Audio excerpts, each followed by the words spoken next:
Israel is at war, Gaza is under siege. The Middle East is jolted by violence. The news cycle has played out shocking visuals through the day.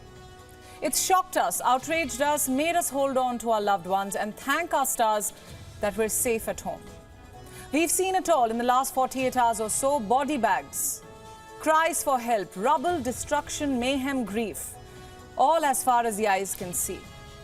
On Gravitas tonight, I'll tell you what's happened in the last 24 hours. I'll tell you about Israel's nightmare at dawn.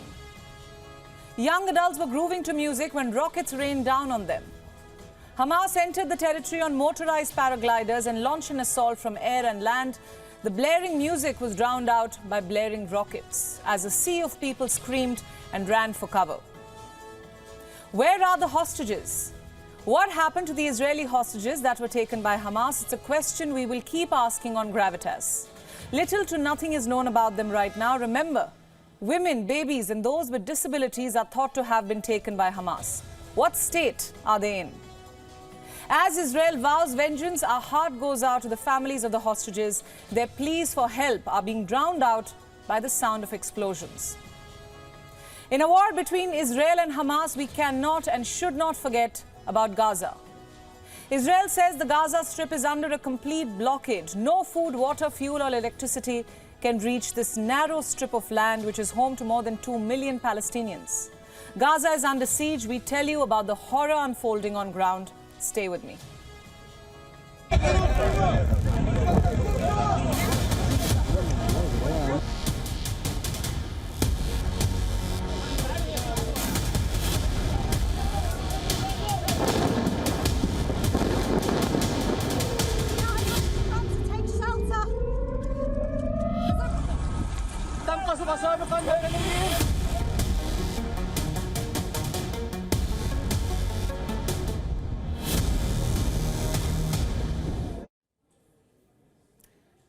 We begin the show with news that's breaking now. Here are 4 big developments. 1. Qatar is holding urgent calls with Hamas to negotiate the release of Israeli women and children that have been taken captive by its fighters in Gaza. In exchange, Qatar is negotiating the release of 30 Palestinian citizens. This figure mostly includes women and children. Qatar's foreign ministry says it has initiated talks with both Israel and Hamas. Development number 2.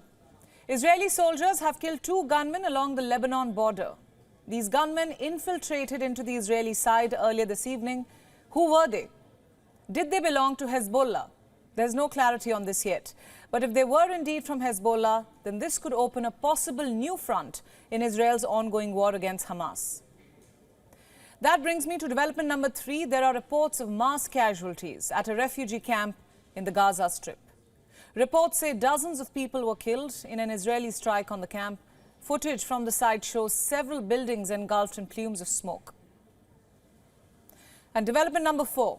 The Arab League is going to meet on Wednesday for an extraordinary session. The aim will be to discuss a resolution to this conflict.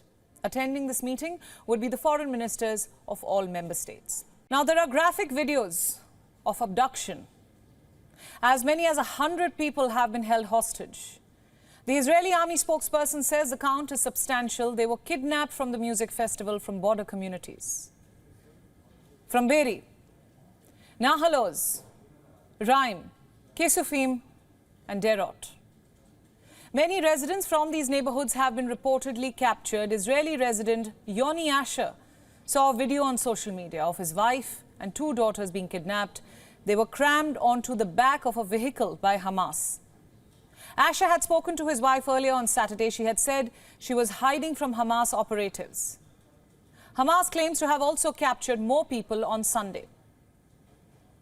We announce, with God's help, that a group of fighters were able to capture a new group of enemy prisoners during the day and take them to the Gaza Strip.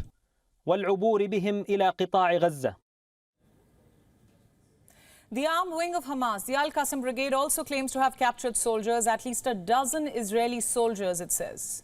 Where are they and in what state? Little to nothing is known. The Al-Qassam Brigade spokesperson said in a Telegram post that the Israeli soldiers have, quote-unquote, been secured in safe spaces and resistance tunnels. What about the civilians? What did the Hamas operatives do with these civilians after dragging them into Gaza? Let me remind you that it is not just Israeli citizens who have been taken hostage. Reports also talk about 2 Mexicans being kidnapped, 3 Brazilians, at least 1 student from Nepal, and at least 1 British national. We were just telling you the story of Jake Marlowe, how he was working as a security guard at the music festival and is now missing.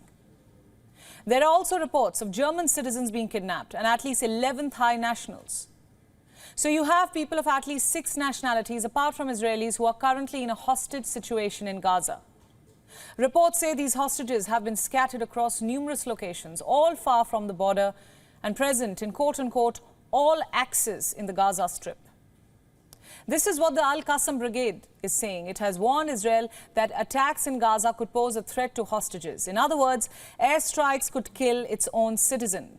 Fleeing these hostages would require a large incursion and complex raids. Now, incursion is something that Israel appears to be preparing for, but raids could be risky. What about the possibility of a deal? Now, that's something that Hamas wants.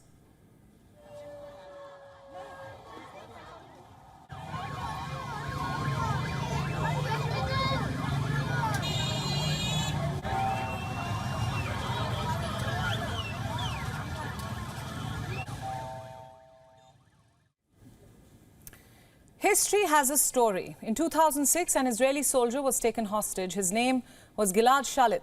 He was all of 19 and captured from the Israeli side of the border fence. Hamas kept Shalit hostage for nearly 5 years, after which he was exchanged for over 1,000 Palestinian prisoners, 1,027 to be precise. This practice has long been followed in the history of this conflict. Chances are, this time too, it will be no different. Hamas would want to keep the hostages alive and exchange them for Palestinian prisoners. But then again, this time is different. This is wartime. Over 700 families are mourning their dead in Israel. They want justice. Not for Prime Minister Netanyahu to cut a deal with Hamas, who has been holding hostage mothers, elderly women, infants, entire families. They are currently hostages. Earlier this evening, Reuters reports that Qatar mediators have held urgent calls with Hamas and that Qatar is trying to negotiate the freedom of Israeli women and children from Gaza. This, Reuters reports, is in exchange for 36 Palestinian women and children who are currently in Israeli prisons. Now, according to a Palestinian NGO, Adamir, there are at least 5,200 Palestinian prisoners in Israeli jails, and Hamas says that they have captured enough hostages to release all prisoners.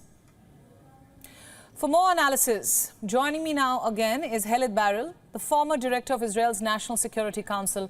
She joins me tonight from Tel Aviv. Welcome back to Beyond, Helet. Thank you. Now, I think what everyone wants to know is how are the hostages doing? Negotiations are in for their release. How hopeful are you at this point? I'm very concerned. My main reason for concern is that we are talking about a terrorist organization, not a state, that is holding these people. It is not an organization known for its humane treatment, not only even of its own population, so let alone of Israeli Jewish citizens. So I'm very, very concerned. As for the negotiations, I really can't tell at this time how serious this is. Yes, Qatar is a mediator that might have some play with Hamas. I understand Egypt is also involved. I think it is immensely important that both those nations, along with the entire international community, impress upon Hamas that the well-being of these hostages, women, children, babies, sometimes under 1, is 100% completely on them and on those who back them. And that this is not something that people will stand by.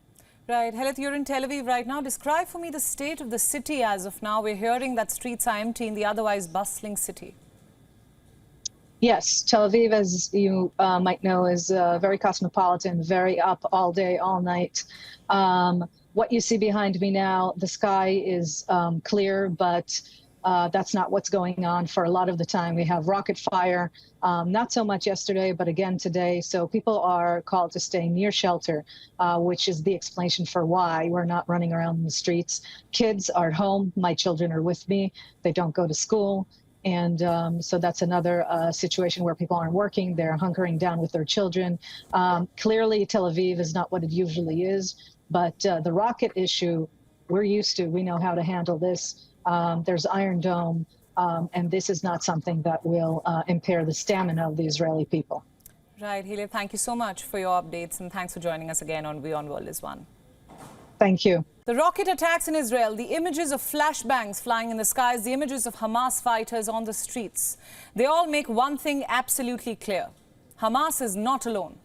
Its stockpile has not been exhausted. It still has reinforcements flowing in. This is despite Israel's retaliation. In the last 72 hours, Israel has struck Hamas hideouts, carried targeted strikes on its camps and killed a host of its fighters. Yet, Hamas still stands. How?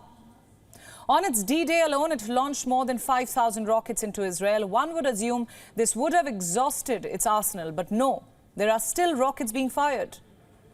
How many does Hamas really have? Experts say it's nearly impossible to estimate. In 2005, when Israel withdrew from Gaza, Hamas allegedly established a covert supply route with Iran and Egypt.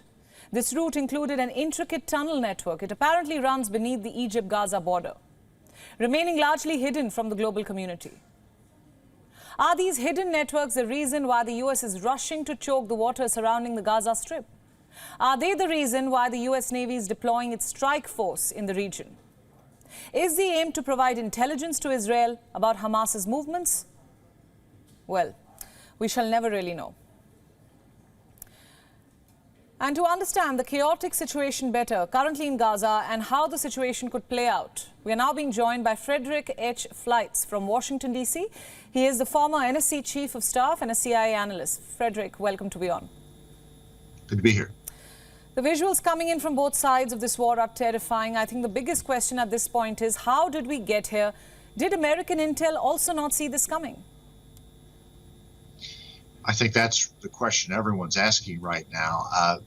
Obviously, American intelligence did not see it coming, but Israeli intelligence, the Mossad, has one of the best capabilities in the world, human sources in Gaza, electronic surveillance, and somehow Hamas was able to evade Israeli and American intelligence. And I think the way it did that was not just an understanding of the capabilities of these intelligence agencies, but Hamas had a great deal of help. I think the Iranians were working very closely with Hamas to plan for this operation and to also to teach Hamas operational security so preparations for this vicious attack would not be detected.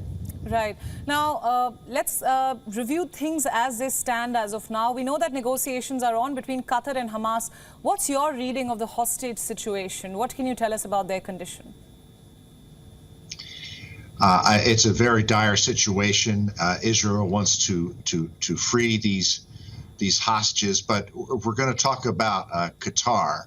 Qatar harbors Palestinian leaders, and there's also Palestinian leaders, Hamas leaders. There's Hamas leaders living in Turkey. And I believe enormous pressure should be put on Qatar and Turkey and anyone else who enables this vicious terrorist, Nazi-like terrorist organization to turn these leaders over so they can face justice in an international tribunal. Right, absolutely. Frederick, thank you so much for all your insights. Thanks for joining us on Beyond. Good to be here.